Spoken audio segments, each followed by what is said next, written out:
कभी यहां से पिचकारी। अब बाहर के लोग जैसे होली खेलते हैं, व्रज में वो होली का स्वरूप नहीं है। बहुत बहुत अच्छी होली होती है व्रज की। ये 2 तारीख से जो आपको व्रजमंडल में अनुभव होगा रोडों पर, ये व्रज के लोग नहीं है, ये बाहर के लोग हैं। ये उपद्रव करेंगे, किसी पर भी रंग डालेंगे, किसी पर भी पानी डाल देंगे। ये व्रज की होली नहीं है। कई बार मैंने कई वीडियोस देखे, रील्स देखी, और उसमें नीचे लिख देते हैं कि भाई बरसाने में, वृंदावन में ब्रज की ये होली का रूप आपने नहीं देखा। वहां पर चलते फिरते लोगों पर रंग डालना, उनके ऊपर विशेषकर माताएं बहनों को परेशान करना, रंग डाल करके, पानी डाल के, ये व्रज के लोग नहीं हैं। ये करने वाले लोग, ये सब मन चले लोग हैं।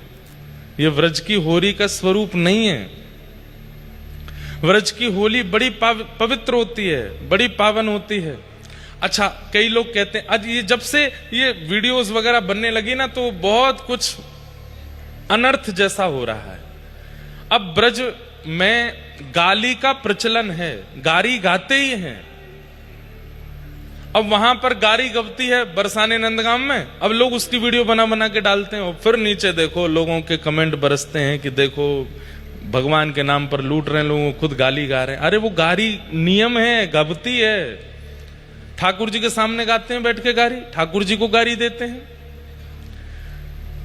उसका रूप स्वरूप कुछ और है, पर ये जैसे जैसे दिन बढ़ते जा रहे हैं तैसे तैसे लोग उसका गलत अर्थ निकाल करके धर्म को ह्रास, धाम को ह्रास, धाम के उत्सवों को ह्रास करते जा रहे हैं। हमें बहुत कष्ट होता है। मुझे लगता है 10-15 साल में बहुत भयावह रूप ना आ जाए कि इतनी होली का भी स्वरूप कहीं लुप्त ना हो जाए। नंदगाम के लोग जब आते हैं तो यही सोच के आते हैं ध्वजा जी के रूप में श्री कृष्ण है, आगे ध्वजा चलती है, ये कन्हैया है, पीछे सबरे सखा हैं।